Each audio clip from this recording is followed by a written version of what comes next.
When Shadows Stalk the Myrtles Plantation, the 12 Ghosts of Louisiana.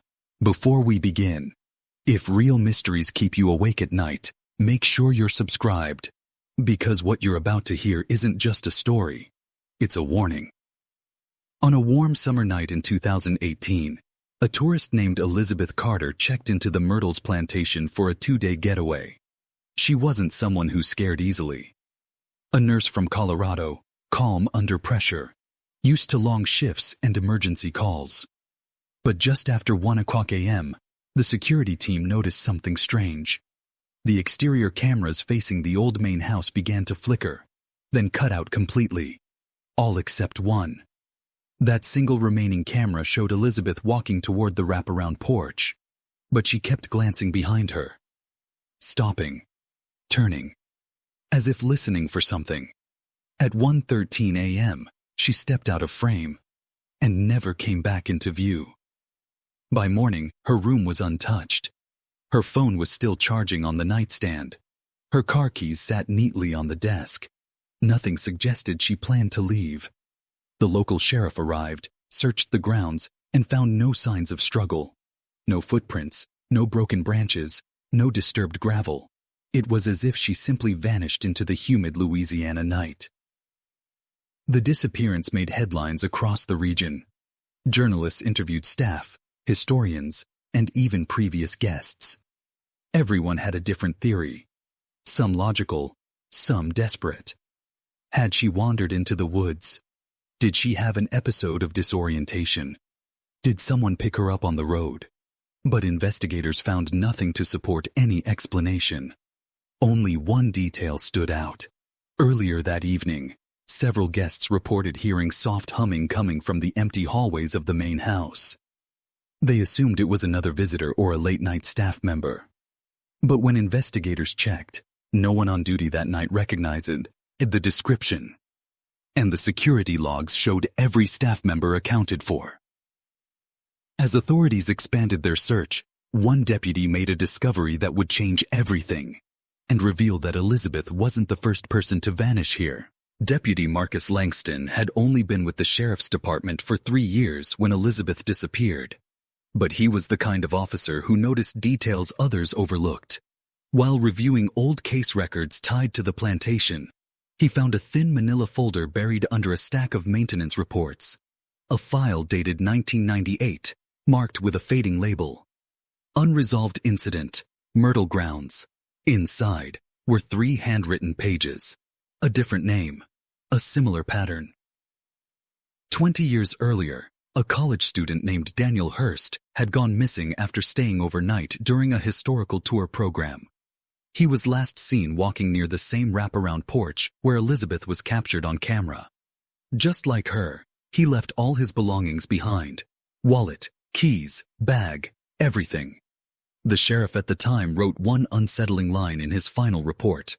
No struggle, no tracks, no clear exit point.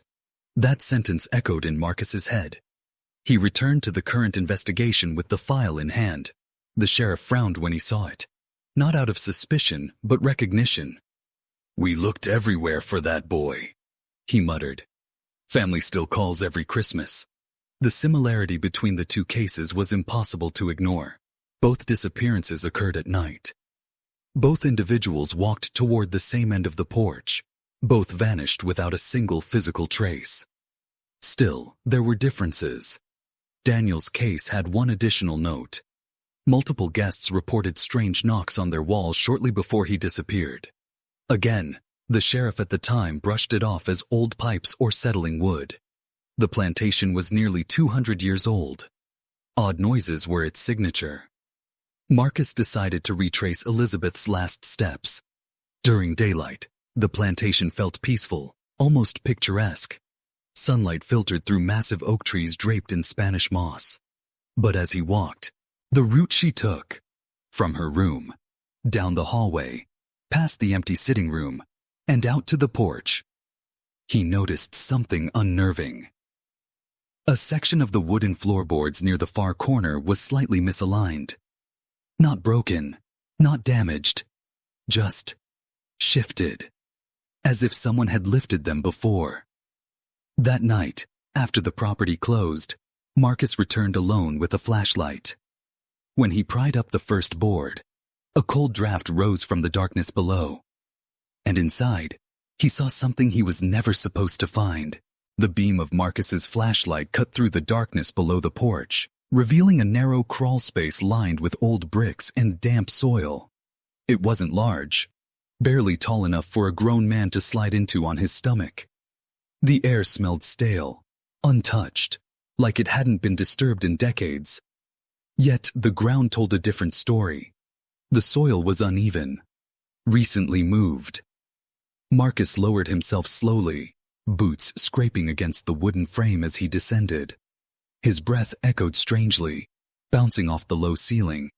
A few feet in, he found what had caused the draft, a small opening leading deeper beneath the house, reinforced with aging wooden beams.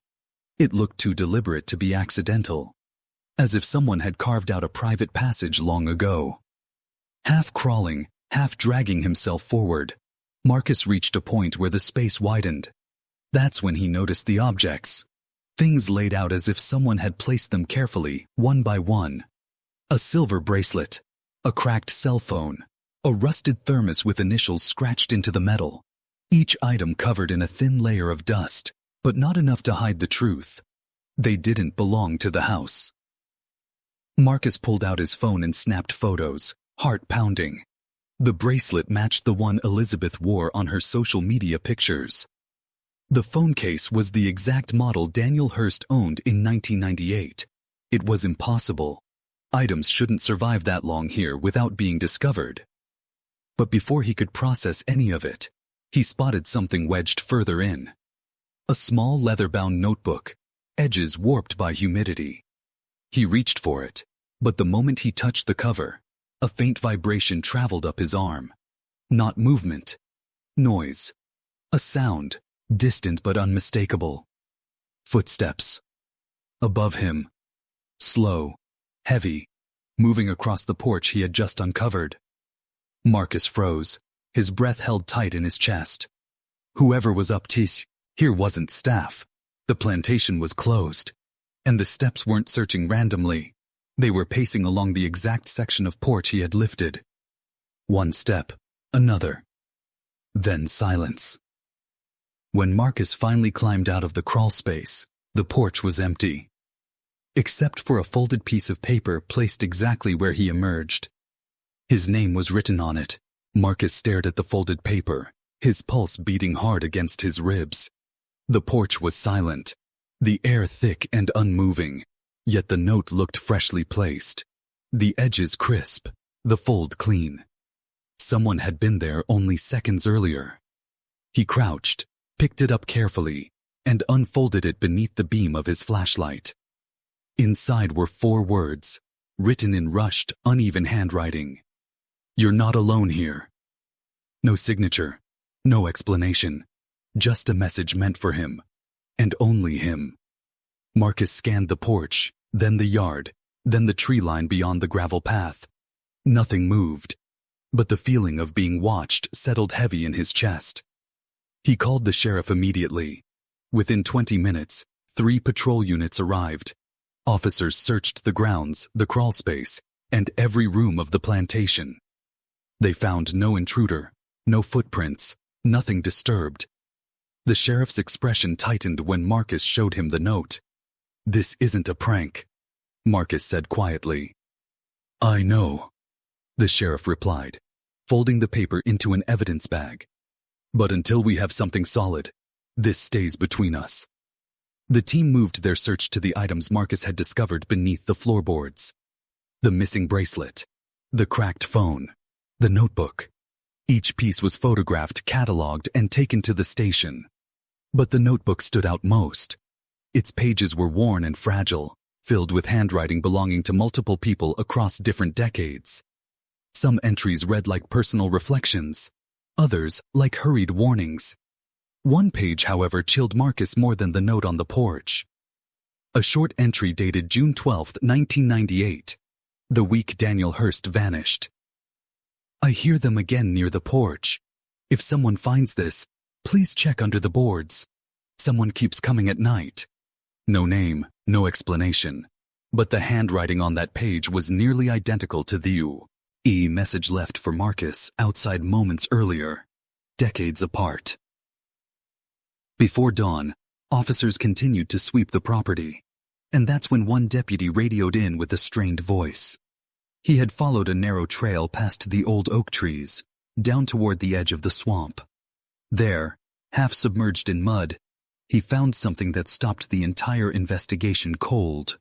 A piece of fabric, the same color as the clothes Elizabeth wore the night she disappeared. The fabric was small, a torn piece no larger than a postcard, but it was enough to restart the entire search effort with new urgency. The deputy marked the location, and soon floodlights illuminated the edge of the swamp. For the first time since Elizabeth vanished, investigators felt they were closing in on something concrete. Marcus arrived moments later, the damp air heavy with the smell of mud and river grass. The torn cloth matched the color of the lightweight shirt Elizabeth wore in the security footage. Heat rose in Marcus's chest, not from fear, but from the weight of what this meant. If the trail led here, she had made it off the porch. She had walked this far. But why? And with who? As daylight crept over the treetops, the search team spread out, pushing through underbrush and knee-deep water. Several deputies found signs of disturbed ground, narrow drag marks, and places where the mud had been recently shifted. But none of it formed a clear path. It was as if whoever moved through here knew how to disappear into the landscape without leaving a full trace. By mid-morning, Marcus opened the leather notebook again, searching for anything he might have missed. And there, buried in a later entry, he found a line dated nearly 10 years after Daniel's disappearance. If you're reading this, they're taking people somewhere between the house and the water. I've heard them moving at night. I don't know who they are. The sheriff leaned over his shoulder. Could be trespassers, smugglers, someone using the grounds for something we never noticed. Marcus nodded, but the truth settled uncomfortably.